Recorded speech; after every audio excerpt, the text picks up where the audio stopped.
We're following news out of Ukraine this morning, where Russian President Vladimir Putin has launched a barrage of missiles on the country's capital. So former U.S. ambassador to Ukraine, William Taylor, is with us now to take a closer look at Putin's strategy and possible endgame. Thank you so much for joining us again, Ambassador. Let us speak about sort of the latest response from Moscow to this bridge attack. You know, Vladimir Putin called the attack on the Crimean bridge, we were talking earlier, he called it an act of terrorism.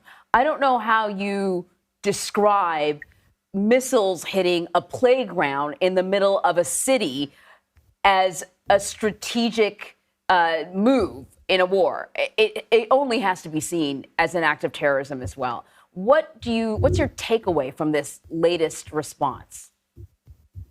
Emery, the takeaway is Putin is desperate. Putin has big problems on the battlefield. He's losing on the battlefield. All he can do now, as you point out, is terrorize people. He's shooting at civilian targets. He's shooting at infrastructure. He's shooting at playgrounds, as you say. All he can do is lob missiles. He doesn't have enough soldiers on the ground to take territory. Indeed, his soldiers on the ground are being pushed out of Ukraine. The Ukrainian military is pushing the Russians out of their country. They are fighting for their own land and they are winning. All President Putin can do now with this spasm of terrorist attacks is lob missiles. This seems to be a very reactive response then. Then, Ambassador, what is his strategy right now? Is there a firm strategy, a concrete strategy, and how is he going about this? So, Nancy, President Putin doesn't have a great strategy. He has been unclear. He's been all over the map on what he's really after. The overall goal, of course, is for him to control, reabsorb, take control of Ukraine.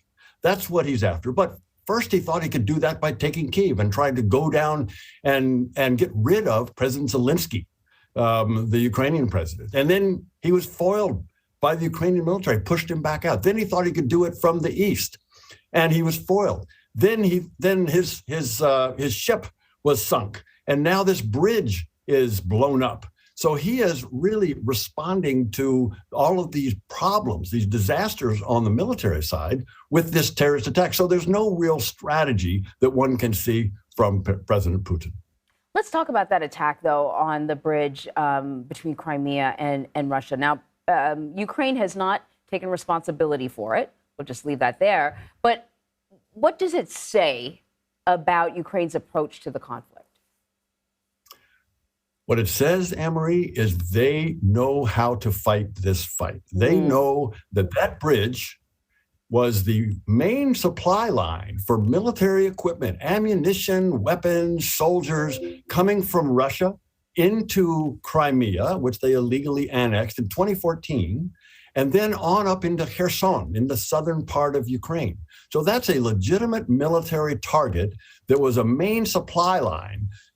So the Ukrainians know how to fight this war. They are pushing back in Kherson.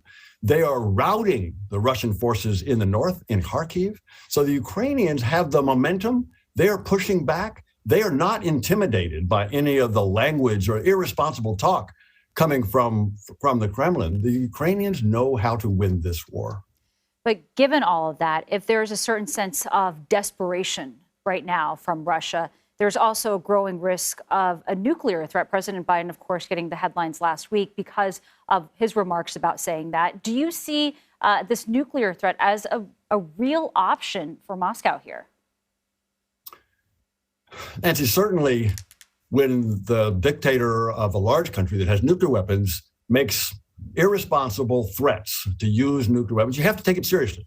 And clearly, President Biden was taking it seriously. Clearly, our CIA and other intelligence agencies are watching very closely to see if there's any indication that those threats are being translated into action. So far, no. So far, no. So I would say there's still a very low probability of any use of any military use of those nuclear weapons. The nuclear weapons don't give them, the Russians, any military advantage. In fact, it's a disadvantage to use these on the battlefield where their own soldiers are, but also there's no political benefit. Again, there's a political cost, not just among Russians who are going to ask, why are we firing nuclear weapons at Ukraine? They're also losing the support of the Chinese and the Indians, not to mention the whole international community. So I think there's a low probability. However, you have to take it seriously. President Biden's right to have this conversation, but the probability remains low. So one of the few friends that Russia has in that region is Belarus. And earlier this morning, we got this announcement of like an alliance, I guess. We know there's an alliance already, but sort of a new initiative between Russia. It's kind of vague as to what exactly that will be. Reuters is reporting that the president of Belarus, Lukashenko, said that he's ordered troops to deploy with Russian forces near Ukraine. Heard that some Russian troops will be going back to Belarus. So we don't know exactly what this is, but I ask you, does it indicate to you anything about what Nancy brought up, the desperation that Vladimir Putin is dealing with right now? Vladimir Putin is desperate. Nancy's exactly right. He's desperate for soldiers. He's looking for soldiers wherever he can. He's looked at Syria, he's looked at Libya, he's looked at North Korea, he's looked at the private sector. He's got this Wagner group comprised of mercenaries. They've tried to get prisoners out of jails to help them fight. So President Putin is in a strain for soldiers.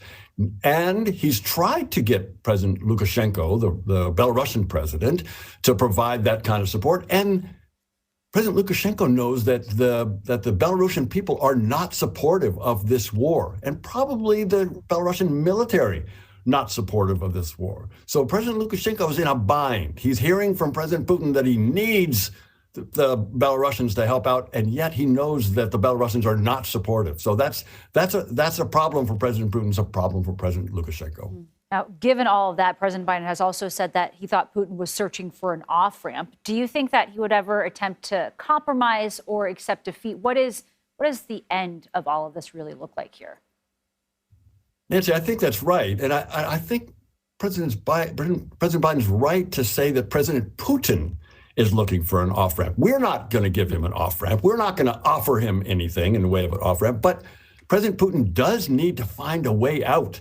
He's in a bad position, as we've talked about, politically, militarily, economically. So he does need to find some way out of this. And if he doesn't, he's got problems at home. His regime may not be stable. So he is probably looking, as President Biden says, for a way out. And one way out is to pull the Russians out of Ukraine. That's the way out for him. Ambassador William Taylor, thank you very much. Glad to be here.